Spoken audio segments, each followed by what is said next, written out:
Bonjour à tous. Alors je suis super heureuse de vous retrouver pour cette dernière vidéo de l'année, et oui c'est la dernière.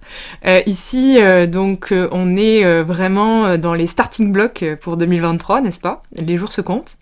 Et les jours se comptent, mais il n'y a pas que les jours qui se comptent, je vous assure. Énergétiquement ça se compte également. Il y a quelque chose qui est à l'œuvre en ce moment, il y a vraiment un mouvement en ce moment sur Terre, et rien ne pourra l'arrêter, vraiment. C'est en marche, et ça ne risque pas de s'arrêter, ça ne va faire que croître. Et justement, je voulais faire une petite vidéo à ce sujet. Ça fait longtemps que j'ai pas parlé un peu des énergies du moment, ou je sais pas trop comment appeler ça. Alors c'est vrai que j'ai été guidée ces derniers temps sur cette chaîne pour faire deux grands témoignages personnels, qui en fait sont pour moi, quand je les revisionne évidemment, puisque tout le monde est au courant que je revisionne les vidéos toujours, une fois qu'elles sont publiées et pas avant. Et donc ici, c'était comme une préparation par rapport à ce que je vais vous dire maintenant, clairement. Ces deux exemples sont des exemples, donc un du passé et un de l'instant, que j'ai vécu tout à fait récemment. Donc je vous conseille vraiment de regarder ces deux vidéos si vous les avez pas visionnées, parce que c'est vrai que sinon c'est un peu complexe d'entendre le propos que je vais avoir à vous dire maintenant. Je vous mettrai les vidéos ici. Et puis ce que je voulais vous dire du coup en cette fin d'année, c'est que donc un mouvement est à l'œuvre, très clairement, et il va ne faire que s'intensifier. Alors on le sait déjà depuis longtemps, et puis ça fait déjà un bout de temps que c'est à l'œuvre, mais ici je ne compte plus le nombre de personnes qui me disent que 2022 a été une année quand même un petit peu, on s'en souviendra quoi, genre voilà. Après les 2 années de Coco, s'en est suivi une année quand même un petit peu particulière, rocambolesque. Pour moi le Covid c'était de la préparation, et c'était de la préparation à ça justement. Et du coup c'est à mon sens en fait c'est vraiment magnifique ce qui est à l'œuvre. Alors c'est magnifique surtout quand on a sorti la tête de l'eau, parce que quand on a la tête dedans, c'est pas toujours évident. C'est pas toujours évident de voir la beauté du processus. Alors ici, je vous parle d'un espace qui a sorti récemment la tête de l'eau. Alors c'est vrai que quand on la sort après avoir plongé dans nos abysses intérieurs un petit bout de temps, ça fait un peu l'effet de waouh, tout est beau, tout est merveilleux. Donc c'est un petit peu cette énergie-là. Mais j'entends que tout le monde ne peut pas être forcément dans cette énergie-là, là tout de suite maintenant. Et c'est justement aux personnes qui ne sont pas dans cette énergie-là à qui j'aimerais adresser ce message, parce que pour avoir été moi-même récemment la tête dedans, j'avais fortement l'impression que ça ne s'arrêterait jamais. Et c'est vrai que quand c'est la énième situation de cette année qui se rajoute encore, et on se dit on est au mois de décembre et j'ai encore ce truc-là qui me tombe sur la tête, quand est-ce que ça va s'arrêter? Et en fait, avec du coup le recul que j'ai là dans l'instant où je vous parle, en fait, ce que je vois, c'est un processus qui est tellement beau. Alors, ça fait quand même 2 ans ici que je parle sur cette chaîne, et j'ai souvent une question qui revient. Et cette question, c'est souvent, tu sais Charlotte, je sais aujourd'hui que j'ai à l'intérieur de moi des programmes inconscients. Se logent à l'intérieur de nous des informations, des empreintes, des substances, à l'intérieur bien sûr d'un espace dans lequel on stocke les informations. Ces informations ne datent pas forcément de cette vie, ce sont des informations comme un bagage karmique universel qu'on transporte avec nous d'incarnation en incarnation. Et souvent les personnes me demandent « mais comment fait-on pour avoir accès à ces informations ?» Ce sont des informations qui sont totalement inconscientes. C'est-à-dire on fait des choses dans notre vie, on est limité et limitant, mais on n'en a pas conscience parce qu'on le voit pas. Et on le voit pas parce que l'information n'est pas disponible. On pourrait imaginer toutes ces petites informations comme des petits cailloux dans un sac à dos, sauf que ces cailloux, on ne les voit pas, ils sont comme transparents, on peut pas y avoir accès. Et en fait, l'année qu'on vient de vivre est une année qui, à mon sens, a été une année où où la vie est venue activer des informations. Il y a des informations qui étaient endormies à l'intérieur de beaucoup d'êtres, dont je fais partie bien évidemment, mais il y a beaucoup de personnes chez qui c'est arrivé, je vous assure. Il y a des informations chez les personnes qui étaient prêtes à voir ça, et puis peut-être pour d'autres ça s'est matérialisé autrement aussi, on va pas faire une généralité ici, mais toujours est-il que, étant donné l'accélération qui est en cours, il y a une proposition de vider les poubelles un peu plus rapidement, voilà. Et vu qu'on fait de l'espace à l'intérieur de nous, il y a de l'espace pour pouvoir télécharger de nouvelles informations, c'est-à-dire rendre consciente des informations qui étaient restées inconscientes. Je dis souvent comment on peut imaginer que des informations inconscientes puissent se réveiller à notre conscience si dans l'espace de notre conscience on est saturé. C'est impossible. Si on est déjà rempli d'informations et qu'on n'arrive déjà pas à traiter les informations dont on a conscience, la vie ne va pas nous en rajouter, évidemment. Et je trouve que cette année a été une année majestueuse à ce niveau-là. Parce que beaucoup d'entre nous ont vécu pas mal d'expériences qui les ont un petit peu bousculés, qui ont un petit peu secoué le cocotier, qui ont un petit peu remué tout ça, là, secoué un peu le tapis. Hein. Moi, je vois toujours l'image d'un tapis dont on secoue les cailloux, quoi. Vraiment, c'est vraiment ça. Et on est venu comme ça secouer les cailloux. La vie est venue secouer les cailloux. Et en fait, c'était tellement intense, pour certains, et puis peut-être d'autres dans une autre configuration, parce qu'il y a ceux qui étaient déjà préparés finalement à une grande capacité de lâcher prise, mais il y a ceux qui n'étaient pas forcément en capacité de le faire là, tout de suite, maintenant. Et je dis souvent, c'est facile de lâcher prise par rapport au connu. Genre, tu sais que t'as une blessure de rejet depuis que t'es gosse, t'as l'information qui se présente à toi, t'as, je sais pas, quelqu'un dans la rue ou quelqu'un de ta famille qui te rejette, bah c'est moins compliqué à gérer que quand t'es pas au courant de ce qui est révélé à l'intérieur de toi. Donc ici, pour moi, 2022, ça a été la proposition de commencer à apprendre à lâcher prise non pas sur ce qui est connu, mais à lâcher prise sur l'inconnu. Et pour pouvoir avoir accès à cet inconnu, la vie est venue nous secouer. Parce que, en fait, il y a deux manières pour lâcher. C'est simple, tout le monde dit oui, il faut lâcher. Pour moi, le mot-clé, c'est lâcher. Vraiment. S'il y a bien un seul mot-clé en cette fin d'année, c'est lâcher. Et ça paraît simple, en fait, quand on le dit comme ça. Bah oui, il suffit de lâcher. Bah oui, mais non, en fait, c'est pas si simple. Parce que quand on n'est pas bien, on n'a pas envie de lâcher. Parce qu'on s'agrippe et on s'accroche au connu. Parce qu'on sait pas dans quoi on tombe. Et on sait pas combien de temps ça va durer. Et ça fait peur, tout simplement. Donc il y a un instinct de survie, hein, qui vient du cerveau reptilien, vraiment. Donc qui est un automatisme préconçu chez tout le monde, qui va être de survivre, et donc de s'accrocher au connu. Et donc ici, ce qui s'est produit en 2022, c'est que les expériences se sont succédées.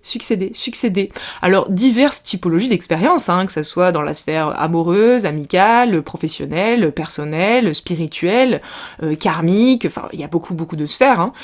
Il y a des choses qui se sont succédées avec intensité. Et c'est vrai qu'en le vivant, on s'est dit, oh putain, c'est quoi ce bombardement ? Mais avec le recul maintenant de la fin de l'année, mais on se dit, en fait, on a été bombardé. Parce qu'il y a deux façons de lâcher. La façon numéro 1, c'est je lâche immédiatement, ce qui n'est quand même pas toujours évident. La solution numéro 2, c'est je me fais tellement bombarder qu'au bout d'un moment, je n'ai plus l'énergie pour résister. Donc je lâche. Et c'est vrai que j'ai publié récemment un message sur les réseaux sociaux sur les fameux 2 chemins. Alors c'était pas du tout binaire, hein. L'idée c'était de lire jusqu'au bout et de voir qu'à la fin en fait il n'y avait pas 2 chemins, mais il n'y en avait pas en fait. Mais toujours est-il que c'était quand même pour illustrer ce propos. Illustrer que le lâcher prise peut s'apprendre effectivement par la souffrance, par la résistance, par la douleur. Et le lâcher prise, ensuite, une fois qu'il a été appris, eh bien, il peut se mettre en pratique sans avoir besoin de résistance, de souffrance et de douleur. Mais ici, bien sûr, ça va être facile au début de mettre ça en œuvre avec ce qu'il y a de connu à l'intérieur de nous. Mais une fois que ce qu'il y a de connu a été, entre guillemets, a été filtré comme ça, une fois que le processus s'est fait avec ce qu'il y a de connu, eh bien, on a de l'espace à l'intérieur de nous. Et cet espace qu'on fait à l'intérieur de nous, qui se crée à l'intérieur de nous, donc c'est de la lumière, hein, évidemment. Quand on fait de l'espace, ça se remplit de lumière. Cette lumière, quand elle se remplit, on catalyse plus de lumière. On appelle ça monter en vibration. Et quand on monte en vibration, qu'est-ce qui se passe ? Tout ce qui est en haut est comme tout ce qui est en bas. Donc on va monter, mais en même temps on va descendre. Donc dit autrement, on va s'étendre. Et on va avoir accès à de plus en plus de profondeur. C'est-à-dire à de plus en plus de choses qui sont logées inconsciemment sous terre. Bon, sous terre, c'est une métaphore, hein, d'accord, qui sont logées dans notre inconscience, dans notre sac à dos, dans notre âme, on l'appelle comme on veut, dans la bibliothèque akashique. Et qu'est-ce qui va se produire quand, d'un seul coup, on va avoir de l'espace disponible ? La vie va commencer à activer des substances logées dans la partie inconsciente de notre être. Elle va activer comme ça ces substances, ça va ressembler à quoi ? C'est comme un clignotant, en fait. Ça va commencer à clignoter, ça va commencer à envoyer une onde vibratoire, qui va ensuite, par un mécanisme assez sympa, hein, je peux pas trop le détailler ici, mais j'en ai déjà beaucoup parlé, mais qui par un mécanisme assez sympa, tout ce qu'on envoie, on le reçoit. Donc en fait, c'est simple, ça vibre. Et donc du coup, qu'est-ce qui va se passer ? L'information va venir à nous. Donc sous la forme d'une rencontre, d'une situation, d'une personne, ou juste nous avec nous, ça suffit parfois largement à faire l'affaire, clairement. Et qu'est-ce qui va se produire ? Il va se produire dans la matière une expérience qui vient résonner avec cette information. Donc je vous ai beaucoup parlé de ça, j'ai illustré ce propos notamment dans la dernière vidéo que je vous ai publiée avec la fameuse blessure d'humiliation, c'est exactement ça qui s'est produit. Et donc qu'est-ce qui va se produire ? Il va se produire que d'un seul coup on va se retrouver confronté à une situation que l'on ne connaît pas encore. C'est quelque chose d'inconnu, c'est pas quelque chose de connu. Et là, ici, je vois qu'il y a beaucoup d'êtres qui, en cette fin d'année, sont bloqués là-dedans, en fait. Sont bloqués parce qu'ils ne se reconnaissent pas dans ce qu'ils sont en train de vivre. Parce que c'est difficile. Parce qu'on est habitué aussi à se reconnaître dans ce qu'on vit. Et puis là, on vit quelque chose qui nous déstabilise complètement, alors peut-être qu'on avait acquis une certaine forme de stabilité aussi, ou une certaine forme de tranquillité. Bon, la vie est toujours là, mais c'est vrai qu'on peut, au bout d'un moment, à force de pratiquer tout ça, on peut acquérir une certaine forme de tranquillité. Et puis là, on va se réveiller d'un seul coup, une information va se réveiller à elle-même à travers nous, et on va d'un seul coup se retrouver face à quelque chose que l'on ne connaît pas. Et tout ce qui est inconnu, donc ça, c'est vraiment au niveau cérébral que ça s'explique, hein. C'est purement anatomique, c'est presque scientifique, hein. Enfin, c'est même scientifique. Tout ce qui est inconnu est étiqueté comme danger. Toujours. Quand vous n'avez pas encore vu quelque chose et que ça se voit, ce n'est donc pas connu. Et vu que c'est inconnu pour le cerveau, donc on parle ici du corps mental, hein, l'un des fonctionnements classiques du corps mental, le corps mental fonctionne par association. Donc, si quelque chose qui se produit n'est pas associé à quelque chose qui est connu, bah c'est inconnu. Et en fait, quand c'est inconnu, cérébralement, ça va envoyer un signal. Et ce signal inconnu va tout simplement, alors je le métaphore à ma manière, hein, va tout simplement venir éveiller le cerveau, ce qu'on appelle le cerveau reptilien, donc l'instinct de survie. Ce qui est inconnu est possiblement dangereux. Et puisque c'est possiblement dangereux, bah qu'est-ce qui se passe quand on est face à un danger dans la vie? Alors c'est magnifique, moi j'ai appris ça cette année aussi. J'ai appris beaucoup de choses, mais alors ça je l'ai bien appris. Quand je me suis retrouvée dans le pré avec mon cheval qui m'a fracassé en fait, hein, par derrière, hein, donc je l'ai pas vu, hein, au demeurant, hein, donc il m'a envoyé ses sabots dans le dos et que j'ai fait un vol plané et que je me suis retrouvée au milieu du pré en l'occurrence avec mes 2 juments qui couraient autour de moi, mon chien qui hurlait et mon conjoint qui était paniqué. Et ben à ce moment-là, on est dans une très grande zone de danger. Alors ça c'est un vrai danger, hein. Mais tout ce qui est inconnu pour nous, c'est-à-dire pour le corps mental, est également étiqueté comme danger. Donc là, je vous parle d'un vrai danger, mais ça se produit également sur les choses où on n'a pas notre vie en danger, mais où en fait c'est dangereux parce que c'est pas connu. Et en fait, qu'est-ce qui s'est produit? Et ça s'applique à tous les dangers, hein, y compris pas les vrais, hein, mais tous les dangers. Ce qui se produit en zone de danger, c'est que l'information est envoyée dans le cerveau reptilien, et le cerveau reptilien envoie réflexe de survie, instinct de survie, ch'tung, ch'tung, ch'tung. Et il va envoyer comme ça des signaux dans l'ensemble de notre corps physique, et l'ensemble du corps physique va se transformer en armure. Il va se verrouiller. Et il se verrouille pourquoi? Donc c'est mon ostéopathe, hein, qui, entre guillemets, m'a mis sur cette piste, parce que moi, suite à cette chute, ça faisait 1 mois que j'avais fait la chute. Bon, ok, les côtes, ça fait mal. Oui, bon, ok, les poumons, ils étaient remplis de sang. Bon, d'accord, ok, mais il y a un moment, quand même, le corps, il peut censé rester comme ça pendant des années, quoi. Et je pouvais toujours pas respirer 1 mois après. Parce que le muscle, le diaphragme était complètement serré, parce que tout mon dos, il était comme ça, parce que tout mon corps était comme ça, et je me sentais comme ça, quoi. Et pourtant, j'étais pas stressée, enfin, je veux dire, voilà. Et donc je suis allée voir mon ostéopathe et l'ostéopathe m'a dit mais tu sais Charlotte, quand on subit un grand choc dans le corps physique, spontanément le corps va se verrouiller pour se protéger. Et comment ça va se matérialiser? Bah ça va se matérialiser par une contraction musculaire. Tous les muscles se contractent pour nous protéger à nous-mêmes. Comme si on allait avoir quelqu'un qui allait nous jeter une lance, bah quelque part quand on contracte musculairement, on protège les organes vitaux. Voilà. Donc grâce à ça, j'ai pas perforé un poumon, entre autres au passage, c'est quand même cool. Et donc j'ai survécu et j'ai appris ça. Et en fait, je me suis rendu compte quand elle m'a dit ça, ça m'a fait tilt. Et d'un seul coup, je me suis revue dans tous les moments de ma vie où certes j'étais pas en danger de mort, mais où j'étais en danger intérieur, face à des situations inconscientes qui étaient en train de se dévoiler à la conscience. Et je me suis rappelé que dans toutes ces situations, le premier réflexe, j'avais même pas le temps d'y penser, le réflexe instinctif, c'était de se verrouiller. Et en fait, à l'instant où ça se verrouille, donc ça se fait automatiquement, on n'a même pas le temps d'y penser qu'en fait ça verrouille parce qu'il y a danger, et ben quand ça se verrouille, ça se bloque. Et quand on bloque, et ben on laisse pas l'information passer à travers nous. Et donc ici, il n'y a pas 1001 solutions, hein. Je dis souvent, l'information, elle passe quand on se détend, hein. Si on est complètement serré, bah comment voulez-vous que les choses passent à travers vous et puissent se transformer et à terme se transmuter à travers vous? C'est pas possible si ça passe pas. Il faut qu'il y ait un fluide, il faut qu'il y ait un dissolvant qui puisse passer à travers nos empreintes pour pouvoir les dissoudre elles-mêmes. Et ce dissolvant s'appelle l'énergie universelle. Sauf que cette énergie, c'est comme un fluide, c'est comme de l'eau. Mais si vous êtes un tuyau qui est rempli de nœuds et qui est tout serré, ben l'eau ne passe pas à travers. Et donc, du coup, ça a été un très bel enseignement encore cette année de comprendre ça, parce que je l'avais compris par l'expérience, mais j'avais jamais fait le lien avec cérébralement ce qui peut se produire là-dedans. J'avais jamais mis mon nez dans les neurosciences, entre guillemets. Et quand j'ai vu qu'en fait, cérébralement, c'était validé, je me suis dit, ah bah la boucle est bouclée, concrètement, la boucle est bouclée. Et donc ici, le message pour cette fin d'année, c'est de relâcher le corps physique. Et en fait, quand on vient relâcher ce corps physique, ça passe tout seul à travers nous. Et c'est surprenant, hein. Mais vraiment, hein, c'est très très surprenant. Et en fait, il nous est demandé vraiment d'apprendre à faire ça aussi avec les choses inconscientes. Parce que apprendre à le faire avec ce qui est connu, c'est une première étape qui est très chouette à vivre, hein, j'entends. Mais ça ne sera pas suffisant dans ce qui est proposé sur Terre en ce moment. Parce que ce qui est proposé sur Terre en ce moment, l'ère qu'on est en train de vivre, c'est une ère où les informations logées dans notre sac à dos, là ici, donc dans notre inconscient, dans notre âme, ce qu'on appelle le karma pour certains, la bibliothèque akashique, l'akasha, vous l'appelez comme vous voulez, c'est la même chose. Eh bien, ce qui est proposé ici sur Terre en ce moment, c'est de vider ça en fait. Sauf que ça, si à chaque fois qu'une information remonte à la surface, on se bloque dedans, on se rigidifie dedans, et souvent quand on bloque, qu'est-ce qui se passe ? L'information elle stagne. Et en fait, on va se retrouver avec littéralement ça. L'information elle va stagner parce qu'on va bloquer le flux, donc elle va se retrouver face à nos yeux. Et le grand problème arrive à ce moment-là, c'est qu'on se retrouve face à l'info, et là quel va être le réflexe qui est spontané, qui est pareil, qui est instinctif. On va se mettre à regarder ça. Et regardez que ça, en fait. Et on veut résoudre ça. Parce que c'est que ce qu'on voit. Parce que vu qu'on est bloqué, ça stagne. Vu que ça stagne, c'est face à notre nez. Enfin, c'est collé sur notre nez, plus précisément. Et on ne fait que de le regarder. Je viens de loucher, c'est bizarre. Et en fait, on ne fait que de le regarder, analyser, identifier, chercher à comprendre. Et le problème, c'est que tant qu'on fait ça, je dis souvent, pour pouvoir faire ça, il faut que l'information, elle reste. Si l'information elle part, on peut plus l'analyser, l'observer et chercher à la comprendre.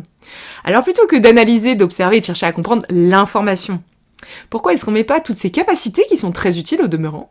Pourquoi est-ce qu'on met pas toutes ces capacités-là au service de, non pas l'information à résoudre, mais plutôt le véritable problème à résoudre ? Et le véritable problème à résoudre, c'est qu'on est tendu. Et qu'en fait, si on se détend, l'information va faire chou. Et elle va, ce que l'on appelle, certains appelleraient ça disparaître, mais en fait ça ne disparaît pas, c'est juste recyclé en énergie. On appelle ça la transmutation. Donc on fait passer une forme, on fait passer la matière en énergie, transmutée. Donc ici, voilà le message pour cette fin d'année. Donc ce message se résume à cette pince à cheveux, vous avez vu, c'est simple. Et donc c'est vraiment une invitation à essayer de mettre ça en pratique. Et alors vraiment pour moi, ça se résume en une phrase, vraiment. Écoutez bien, c'est hyper facile. L'ultime effort qui est demandé en cette fin d'année, vraiment, c'est l'ultime effort, c'est de n'en faire aucun. Et ça, c'est un véritable effort. Ça, c'est le plus grand des efforts. Parce que faire quelque chose, on va vite se rendre compte que c'est pas ça l'effort, en fait. Le véritable effort, c'est de ne plus en faire. Voilà. Donc pour moi, cette fin d'année, elle se résume à ça. L'ultime effort est d'apprendre à n'en faire aucun. Vraiment, c'est l'ultime effort qui nous est demandé en ce moment. Et c'est vraiment un travail préparatoire. Et c'est magnifique. Et on s'en fout complètement que vous fassiez ça avant 2023, que vous ayez besoin de 2023 pour faire ça. On va dire c'est symbolique, c'est la fin de l'année, on se dit ouais, génial. Mais tranquillisez-vous, parce que j'entends beaucoup de discours en mode oui, si on n'a pas fait ça avant la fin de l'année, c'est grave. Mais pas du tout. Je rappelle que la temporalité, c'est quelque chose de très limité et très existant dans le jeu JEU qu'on voit ici, mais qui est pas réel. Donc surtout, il faut se détendre avec ça. Mais il faut le voir comme un travail préparatoire. Ça, par contre, oui. Et c'est un travail préparatoire à développer ce que l'on appelle et à essayer d'arrêter, en fait. Essayez d'arrêter ça. Essayez d'arrêter de faire quelque chose, en fait. Essayez d'apprendre intérieurement à d'abord lâcher les vannes, mais une fois que c'est lâché intérieurement, ensuite on fait. C'est ça qui est génial. Je passe pas ma vie à rien foutre, comme vous pouvez remarquer. Et pourtant, je pratique ça au quotidien. Ça veut bien dire que ce dont on parle ici n'est pas à l'extérieur. Ça veut pas dire ne pas faire d'action. Ça veut pas dire ne pas agir. Ça veut pas dire ne pas être dans la matière. Ça veut pas dire arrêter de vivre. Ou se résigner, ou se laisser faire, ou je sais pas quoi, un truc horrible. Ça veut tout simplement dire, intérieurement, laisser passer l'information. Laisser passer. Intérieurement, arrêter de faire ça. Arrêter de faire quelque chose intérieurement. Se laisser faire. Vraiment. L'ultime effort, c'est d'apprendre à se laisser faire. Et une fois qu'on apprend à faire ça, ce qui est magnifique, c'est qu'après on peut faire ce qu'on veut, à l'extérieur. Et vraiment, tout est possible. Voilà. Donc, ne confondez pas la dimension intérieure et ce qu'on va faire à l'extérieur. Et vraiment, bon courage à vous en cette fin d'année, parce que c'est très beau ce qu'on est en train de vivre, c'est même magnifique. Regardez ce qui se passe à l'intérieur. Tournez votre regard vers la détente plutôt que de tourner votre regard vers le problème à résoudre. Et vous verrez que tout est impermanence. Ceci aussi passera. Ayez confiance. Bon courage à tous, je vous souhaite de merveilleuses fêtes de fin d'année, puisse la magie de la fin d'année opérer, au-delà de tout le côté commercial, il y a quand même une certaine forme de magie en fin d'année, et puisse cette magie vous traverser et vous donner cet élan, ce courage, cet espoir, et je tiens à vous dire que la foi et la confiance naissent de la détente intérieure.